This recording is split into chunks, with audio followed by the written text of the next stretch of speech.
Good evening. Thank you for joining us tonight. Welcome students, parents, family members, teachers, PCC vice presidents and deans, instructors, and our industry partners. We're delighted that you've joined us for our 2015 Career and Technical Education Student of the Year Award ceremony. I'm Beth Molenkamp. I am the PAC-Tech Career and Technical Education Regional Coordinator. And our purpose here tonight is to honor our region's top career and technical education students. Sometimes we say CTE, most of the time actually, so I'll probably fall into CTE some tonight. Before we do that, let me tell you a little bit about who we are, what PAC-Tech is, and why your son and daughter was nominated for this honor. If you're hearing the acronym PAC-Tech for the first time, you're not alone. It stands for the Portland Area Career and Technical Education Consortium. And our program supports career and technical education in Washington and East Columbia counties. And we also serve as the fiscal agent for funds supporting CTE. We purchase equipment and provide professional development for our CTE programs. We invite you to visit our website for an in-depth look. Or you can Google PAC-Tech, or you can actually go to the website. We're committed to creating solid career and technical education for our region's students and helping them find their pathways to success. The state of Oregon is divided into 15 regions, and we're Region 2A, the yellow one up there. And even though we're kind of small on the map, we have a lot of students and some really great programs. Within that yellow area, there are 19 high schools that you can see here. They're all listed in Washington County and East Columbia County. And of all the hundreds of CTE students across the region, you students, the award winners, are here tonight because you're the best. You're the top student in your career and technical education program of study. Thank you.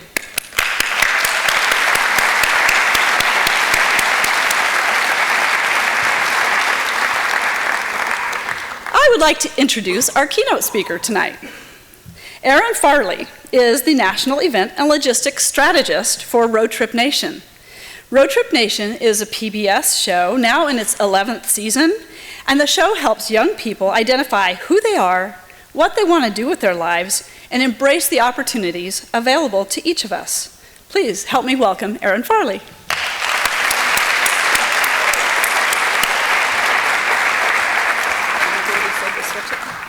You know where my notes are? They are right here. Perfect, thank you. All right, hi guys. Thank you all for coming out, and thanks PAC-Tech for having us. Thanks Beth for bringing me up, and Robin for setting this up. It's a pleasure to be here, and just one more round of applause for you guys, seriously.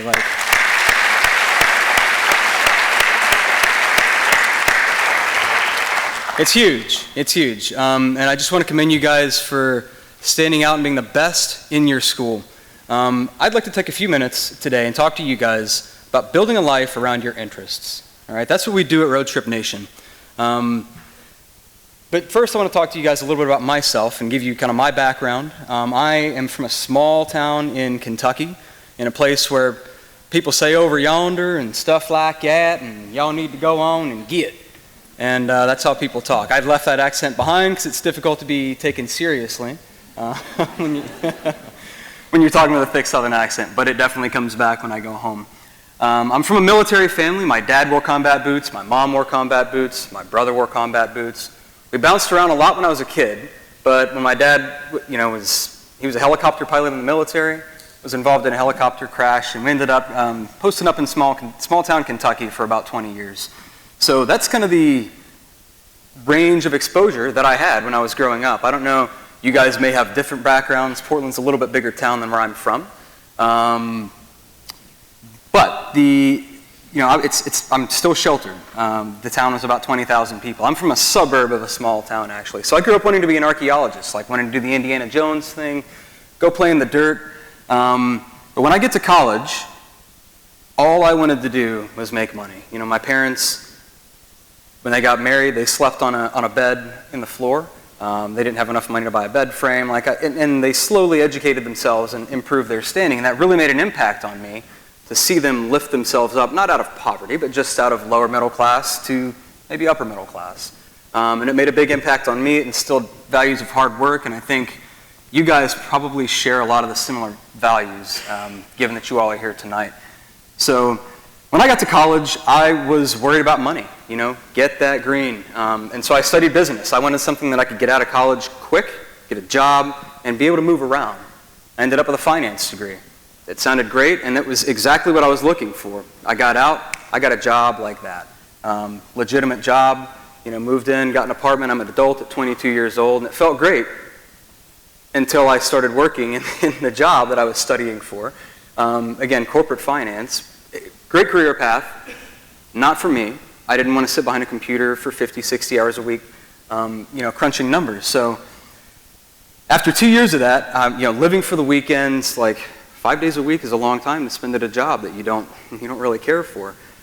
So I decided to live on my own terms and do what Road Trip Nation talks about in the book that you guys are going to get, Let Go, Define, Become. And I'm doing this process blind. We got the books for you guys here, so we're going to give them out. We're going to have, just a couple activities so that you guys can think about what it looks like to let go, define, and become. Quit the job. I had an opportunity to go on an archaeological dig in Europe, so I'm pursuing my interest there. I'm checking it out. I'm digging in the dirt. We're digging up like 30,000-year-old human skulls, and it was amazing. But I didn't want to dig in the dirt all the time either. So, I had about 3 months to do this. After that, I got to travel around Europe. It was really great, and it meshed with my interests of travel. I also was interested in entrepreneurship. I was interested in business. That's why I ended up in business school. It wasn't just something completely out of the blue, but I wasn't applying it in the right ways. So after this archaeological dig, I'm looking for other opportunities to continue exploring and building out these interests. And I landed in the Peace Corps. So have you guys heard of the Peace Corps? It's a U.S. government service organization. You end up getting assigned to a country pretty much anywhere in the world. I think they go to about 80 countries. And you were dropped in a rural village for 2 years and basically told, go. You're given kind of rough idea of a project, but you pretty much create your own experience. I was doing financial literacy. I was teaching computer classes. I was working with, financial literacy, computer classes. I was working with life skills, teaching girls leadership camps. So a lot of really cool stuff, but also on the side, I had a lot of free time. Also on the side, my buddies and I started this little food cart. And we hadn't been up to Portland, so we didn't know about the food cart scene up here. Kind of came up with it independently. And it worked out just about as well as it works out up here. People love food carts. How about that? We ended up making, in a country where the per capita income, so every person averages about $700, we ended up making about $28,000 in revenue and got to do some really good things with this. We created 8 jobs. We're giving money back to, to street children, giving old product, not edible, but not, moldy bread, whatever. We're giving product to kids to feed these kids. So now I'm engaging my interests of travel. I'm engaging my interests of entrepreneurship, business. It's a really great thing. And that was the first time that I'd ever found a job that wasn't just one interest, business, right? It's kind of all-encompassing. I'm meshing a couple of different interests. And that was the first time that I got to do that. 2 years of that, it was amazing. I come back, and I'm looking for a job, and I end up coming across Road Trip Nation. Now I manage the national events and the RV logistics for Road Trip. So our RV travels all around the country, and we've got educational curricula that are run in high schools, middle schools, and colleges, and we visit these schools with the RVs to support them. All right, so I manage getting the logistics around that, fulfilling grant obligations for our partners, and I like to tell people that I have the best job because we've got a lot of really creative folks. We've got a TV series that's been on for 11 years. Our design team does some amazing work. I'm the spearhead of all that. I get to go out and take all that into the world and tell everybody how awesome and great Road Trip Nation is. And hopefully you guys will get a taste of that today. So just to tie all that back together, my interests, travel, entrepreneurship, my foundation is helping others. That's how I ended up in the Peace Corps. We're going to come back to interests, and we're going to talk a little bit more about interests and foundation in just a minute. But I want to tell you guys, being from a small town, I'm not sure, again, what your backgrounds are. I encourage you guys to get out, explore, check out the world, and you can always come home. If you get out and you love it, then you know you love it and you stay and you're stuck out there and you're exploring. If you come back home, now you know what you're coming back home to. Now you know why you're coming back. So I just wanted to throw that out there to you guys. I'd also like to give you all a little bit of a background about Road Trip Nation. So we started in 2001.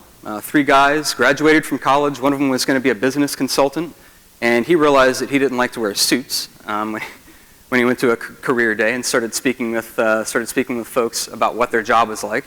Another guy was going to go to pre-med, and he realized that he didn't like being in hospitals, so he didn't want to spend his whole life in a hospital. And you think about how long is a career. A lot of folks live on this deferred life plan of, I'm going to work and just go for it for 45 years, and then after I've got all this money saved up, I'm going to retire and do what I really want to do. That comes out to like 90,000 hours, and that's a long time to spend, if you don't like being in hospitals, to spend in a hospital. And the other founder was on pace to go into the family business. So these guys graduate from school, and they're sitting there wondering, what are we going to do? We've set ourselves up for these lives that we don't even know if we want them. They decided to buy a green RV, an old rundown green RV. They bought it on credit, taking a chance. And actually when they bought it, it wasn't green, but they decided to paint this thing green. Most people say, we go to events and we ask students, like, why is the RV green? It's 40 foot, it's a huge green billboard. Why? Is it because of the earth? Do you guys love the earth? Do you guys love the environment? Do you guys love money? Green was the color of paint that was on sale at Home Depot. So they really bootstrapped this thing. And they set up interviews with folks from all walks of life. They talked to Sandra Day O'Connor. She's the first female Supreme Court Justice in the United States. They talked to Howard Schultz, CEO of Starbucks. They talked to Jerry Coangelo, who is the general manager of the Phoenix Suns. They talked to Manny the lobster fisherman off the coast of Maine. They talked to the naked cowboy in New York City, and everything in between. And what they were asking these folks was, you love what you do. How did you get to where you're at? How do you define success? What does that mean to you? So I just want to show you guys a little clip, a little sample of our videos. When you guys get these books, you're going to get access to our archive. There are hundreds of leaders in there. I guarantee that someone in there is similar to you in their interests and their foundation. So be sure to check that out. I'm going to show you guys how to navigate the website and kind of what that looks like in a little bit. But for right now, I've got about a 5-minute video of a gentleman named Van Taylor Monroe. And this guy is the embodiment of let go, define, become. He was working in this, it was a logistics firm in Cincinnati, making 6-figure salary, making good money. He is staring straight down the barrel of a $200,000 a year job. But he didn't, and he's painting on the side. He got into business, that wasn't his thing. He's painting on the side, and the voice inside started to grow louder and louder and louder and louder, and you need to paint. So he decided to listen to it. He quit his job, and I'm going to leave it to Van Taylor to tell the rest of the story. I was born an artist. I was painting ever since I was 2 years old, and I always had art on the side. I've been doing this since 2003, painting tennis shoes, been doing art all my life. So I graduated from college, and I knew I wanted to do something with business. But I didn't know exactly what I was going to do. My passion wasn't there, but that's where the money was at, and I'm thinking this, I pay the bills, I'm going to have a family, this is what I'm going to do. I'm just going to paint on the side. Well, I went to be a broker, an account executive for a logistics firm in Cincinnati. But it got to that point where I couldn't work because I was keep hearing I got to pursue my dream as an artist. By the end of the week, I couldn't do any of my sales calls. I couldn't follow up with any of my accounts. I was on a large account and I couldn't do any work.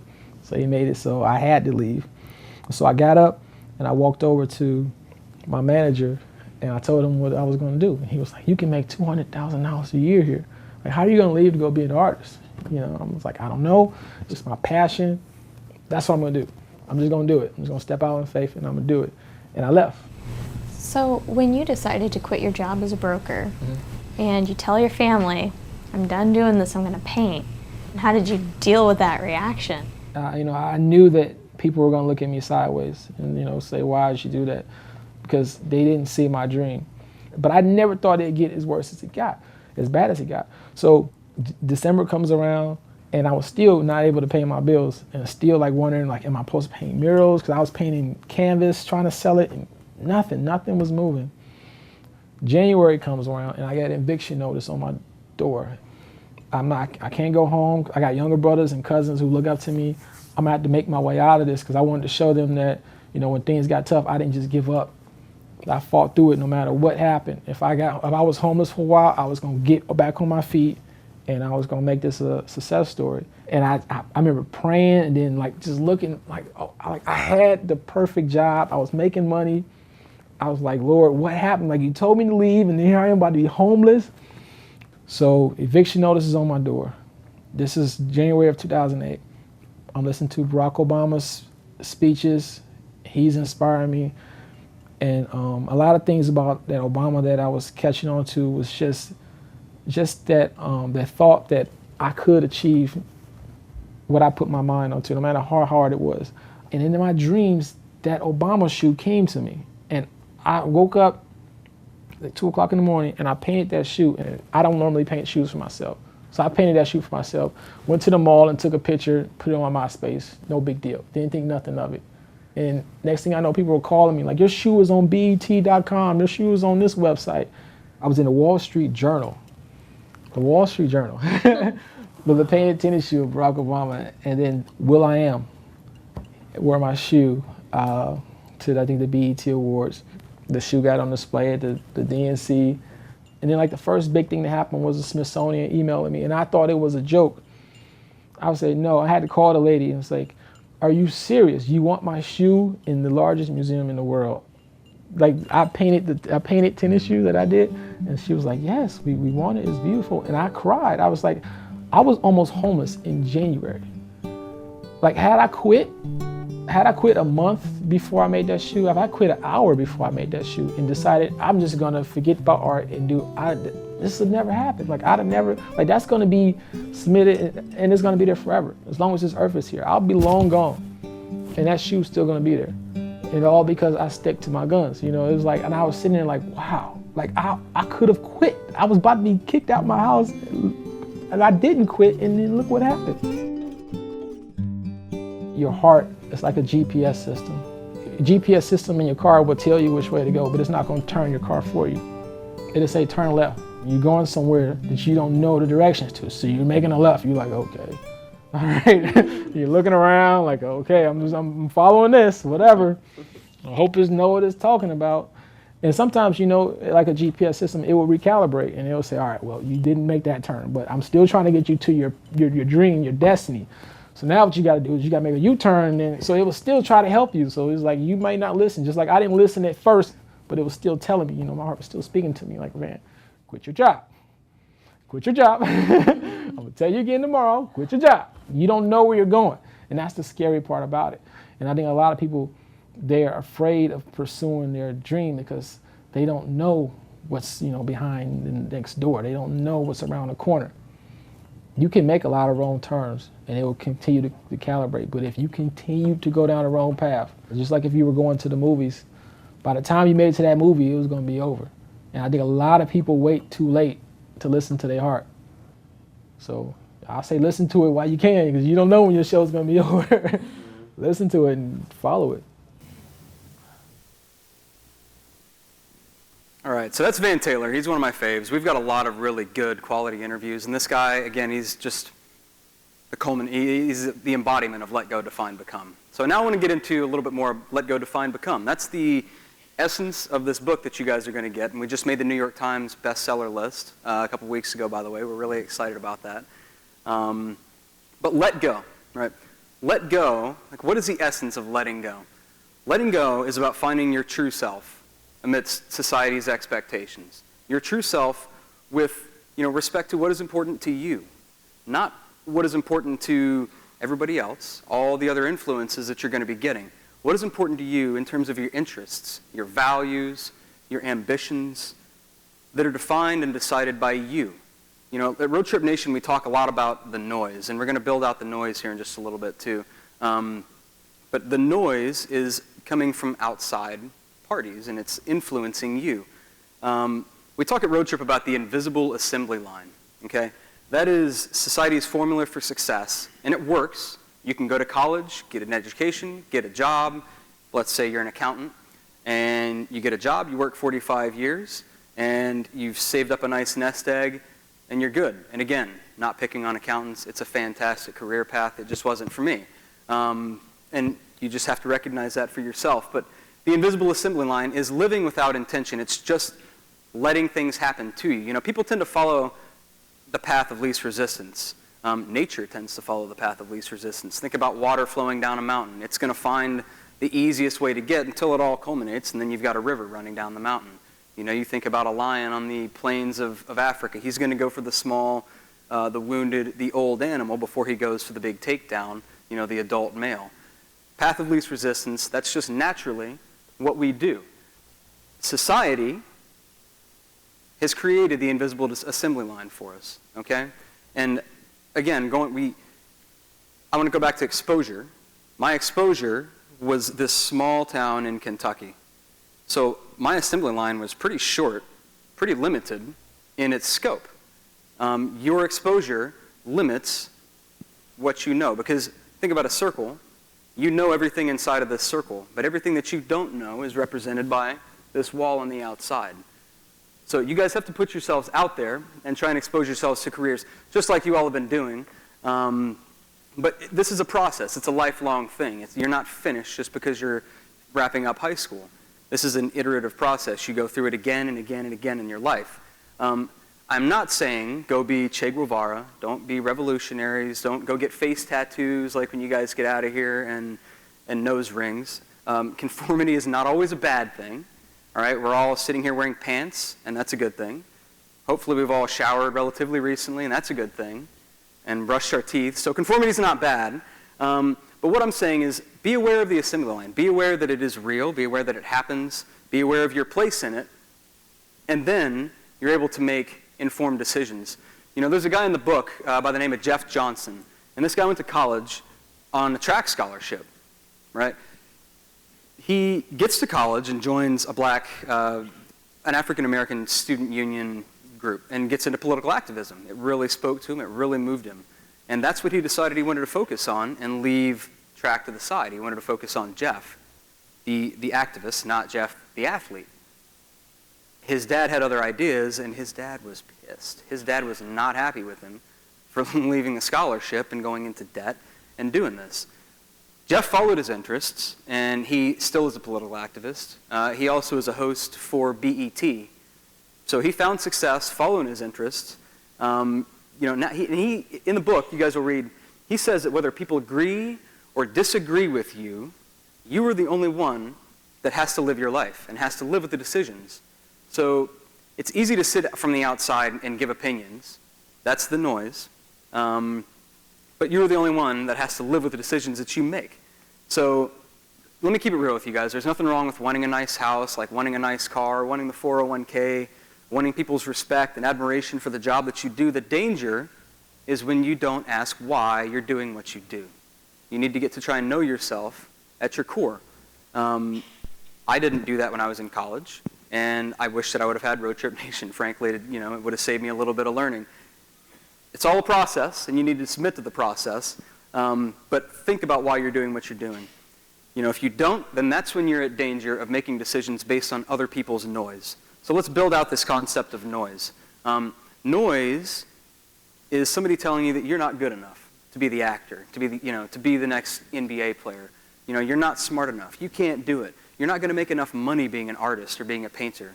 You know, you won't do, or you can't, or you shouldn't do what you're trying to do. And noise comes from all over the place. We get noise from TV, we get noise from magazines, we get noise from teachers, we get noise from counselors, even family and friends, the folks who are supposed to be there and be the most supportive of us. They give us noise with good intention, but they're still giving us noise. An example, Richard Linklater. Okay, I want to talk to you guys about his noise. This guy, Richard Linklater, is a highly acclaimed indie film director. He did Dazed and Confused. He did Before the Sunset. He grew up in a small town in Texas, and this guy wanted to be a writer. So if I can imagine, all right, I'm going to stereotype a little bit here, but I can imagine somebody being a writer in small town Texas. Again, that exposure of his bubble and everybody else's bubble in small town Texas is not that big. So somebody wanting to be a writer, they're not familiar with career pathways that lead to writing and doing something with that job. So he's getting this noise from all over the place. Go get a law degree. Go to med school. Chase the money. Richard decided that he wanted to follow his dream, and he had actionable steps to try and fill that out. So he got a job. He left Texas, got a job on an oil rig, and he worked there for 2 years. And his goal was, I'm going to save up enough money that I'm going to do like a total monk-like devotion to film. I'm going to know everything about film and TV, how to, strategies for getting shots, editing, cutting, producing. He wanted to know everything.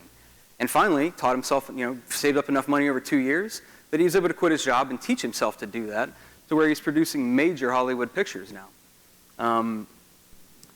So how do you tell what is noise and what is actual good constructive criticism that maybe you should listen to?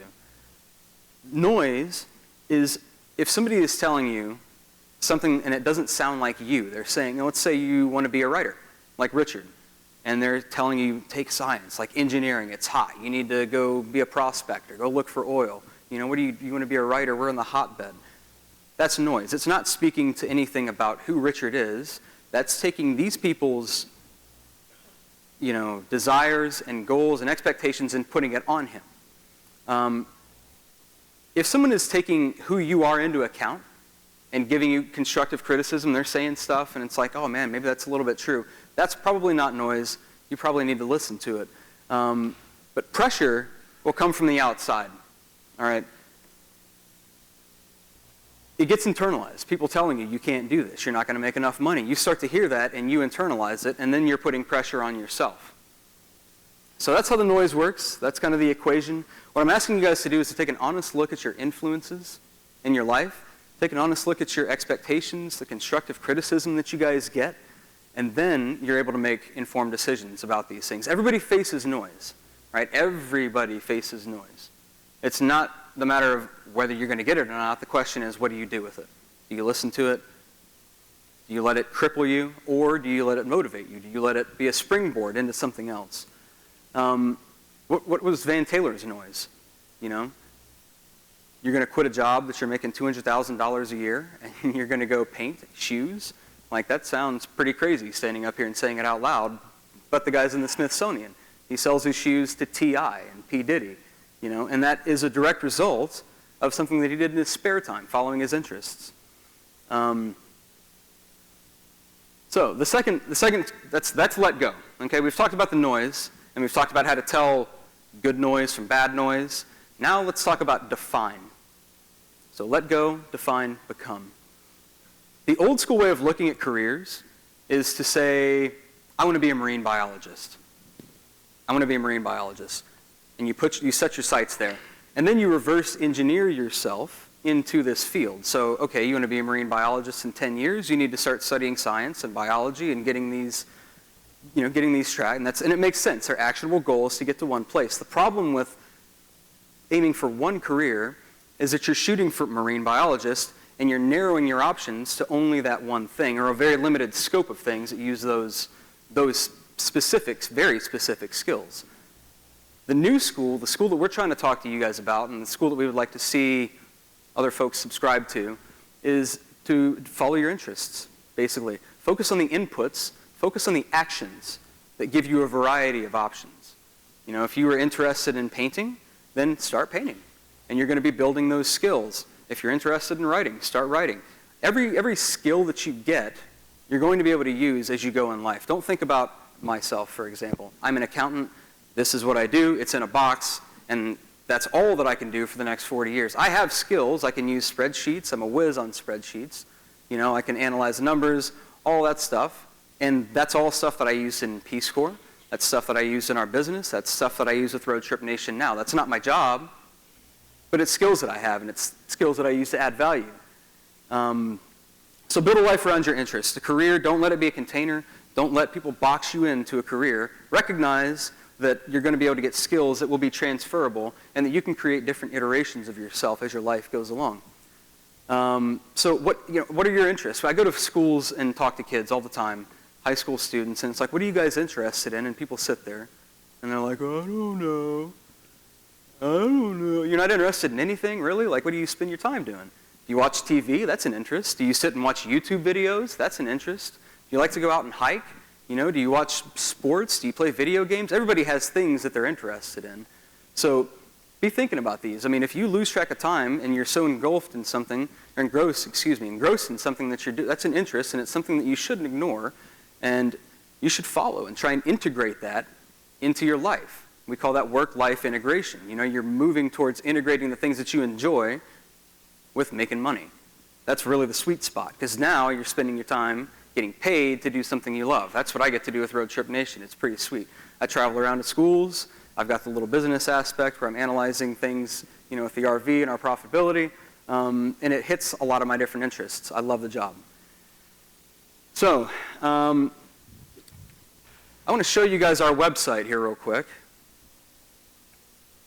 because we have a tool that is going to help you all in this process. It's called the Roadmap. And again, you all are going to get access to hundreds of interviews when you get copies of this book.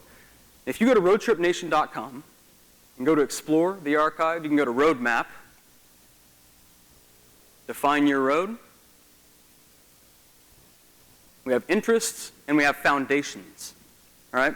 So you can go through and pick one of these. Everybody has a foundation.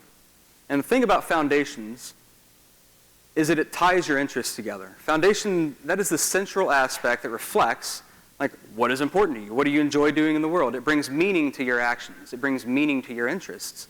For me, my foundation is helping people. All right?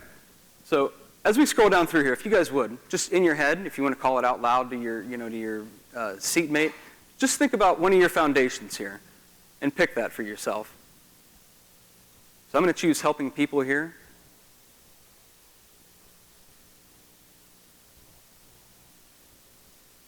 And on this tool, now we can choose 2 interests. And what this is doing is leading towards, it's indexing our archive. We've got hundreds of interviews. How do you get through all that? You're picking things that it's driving you towards folks that are similar to you, similar from a foundational standpoint, folks who have similar interests, okay? So let me scroll down through here real quick, if you guys could. Just grab 2 interests, something that jumps out at you. This thing, it lives online, so it's not the only chance you'll get to do it. But for me, I know that I'm into travel, and I know that I'm into entrepreneurship. So I'm going to go travel, and I'm going to go entrepreneurship over here.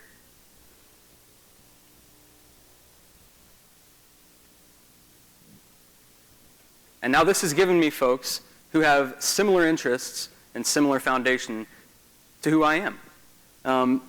When you're thinking about your foundation, just basically if you can answer this question, all right, as long as I am blank, I'll be happy. For me, as long as I'm helping people, I'm happy. Whether it's, I see an old lady like crossing the street, literally I've done this. I can't believe I'm admitting this to you guys on stage because I don't like to talk about that, but I've helped an old lady across the street, like whatever. It's helping people and it feels good. Somebody that forgot their credit card and their cash, like you kick them $5 and buy them lunch. Just helping people, that's who I am as a person. And as long as I'm doing that, I'm happy and I'm content. So we've talked about let go. We've talked about the noise. We've talked about how to find good noise, bad noise. We've talked about how to define who you are as a person, what you're interested in. And now we're going to talk about becoming this new version of yourself. How do you go about doing that? The first and most important step is to do something. That's it. Do something. Anything. Do something. So many people are just paralyzed by fear of failure, fear of success even. Some folks are afraid that they're going to get so successful and they're not going to be able to manage it. So anything that brings you towards the center of your roadmap, which would be right here, that combines your interests and your foundations, anything that is bringing you closer to the center of that roadmap, do it. Do it.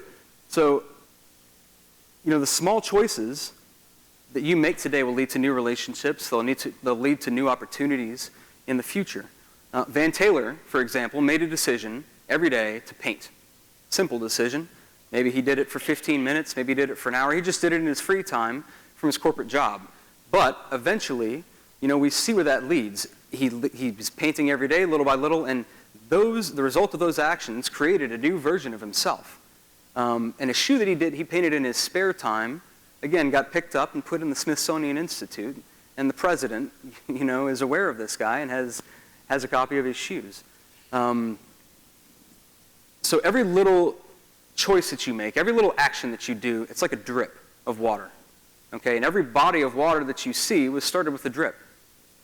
Okay, another example from the book is a guy named Adam Steltzner. And this guy, he was working as a cashier in a health food store and just playing in a rock and roll band.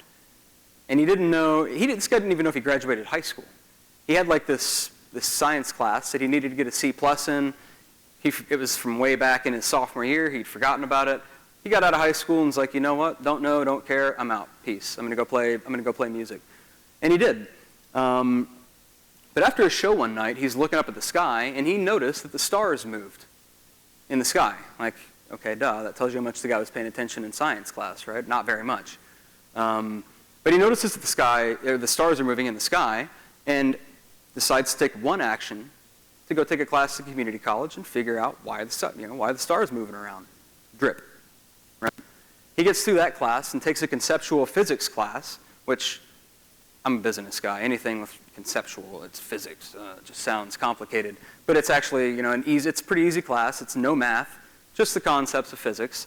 Another small step, right? Drip, drip, drip, drip. Fast forward a couple years, this guy, Adam Steltzner, landed the Curiosity rover on Mars. He is the guy, if you need to do an intergalactic space landing somewhere out in space, this guy who didn't know if he graduated high school is your guy, Adam Steltzner.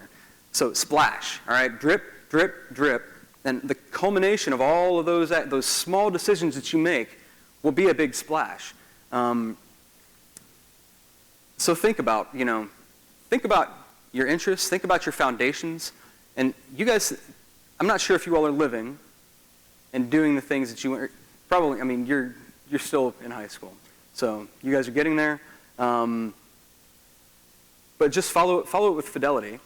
And I challenge you guys, by the end of tomorrow, think of one thing that you can do that is going to put yourself closer to the center of that roadmap.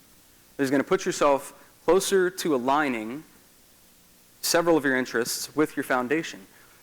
Because the cumulative effect of your actions is the most powerful force in defining your own road. I'm going to say that one more time because I think it's super important.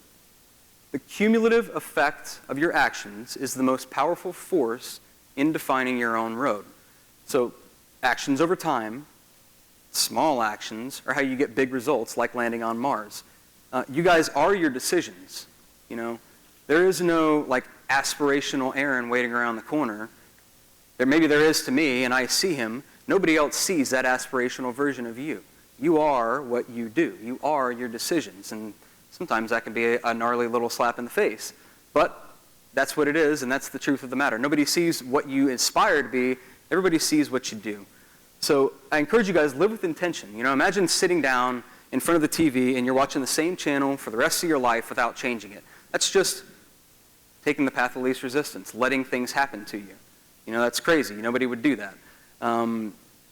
So the last thing I want to leave you guys with is failure. I want to talk about failure because this is one important theme. After we have thought about letting go, after we've defined who we are, now we're trying to become, this new version of ourselves.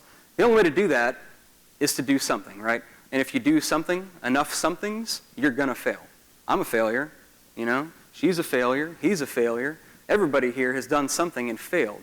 And failure has such a negative connotation in our country, at least, right? It's a negative thing. Success gets put up on this pedestal, as it should. But failure, don't let the definition get lost. Life on Earth is the product of millions of years of failure.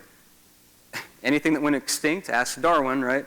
Failed species, the strong survives, and here we are. Life on Earth is a product of failure. It's not a bad thing. If you guys play video games, Tetris, Mario, like Minecraft, Halo, I don't know what you guys are playing these days, but when you get beat, studies have shown when you play a video game and you die on a level, or you lose on a level, that is when you're the most engaged, that's when you're the happiest playing the game. How crazy is that when you get beat? Because you know a little bit about the level, you want to try it again because you know that you can beat it. You've seen what didn't work, so now you're going to try something else and see what does work. How is that any different than life, right? If you try and do something and fail at it, okay, you've learned a little bit, and now you're going to go do it again with a little bit more knowledge. So failure it's just trial and error. Failure is nothing more than a result. So don't be paralyzed by fear of failure. Get out there, and take a chance. History is littered with people who have failed. I mean, you guys have probably heard some of this stuff, but just a couple examples. Michael Jordan didn't make the basketball team his freshman year. He went home and cried his eyes out. He shot thousands of free throws and jump shots and then became the best player in NBA history. Abe Lincoln, he went to war as a captain and he came back a private. That's the wrong way. That's not the direction that you want to go. He had a couple failed businesses. He ran for political office probably 2 handfuls of times before he finally succeeded. Who else? Oprah Winfrey was fired from Baltimore's 6 o'clock p.m. news before she had to get humbled, start from the ground, find her voice, and then she got her own TV show, her own network. The rest is history, right?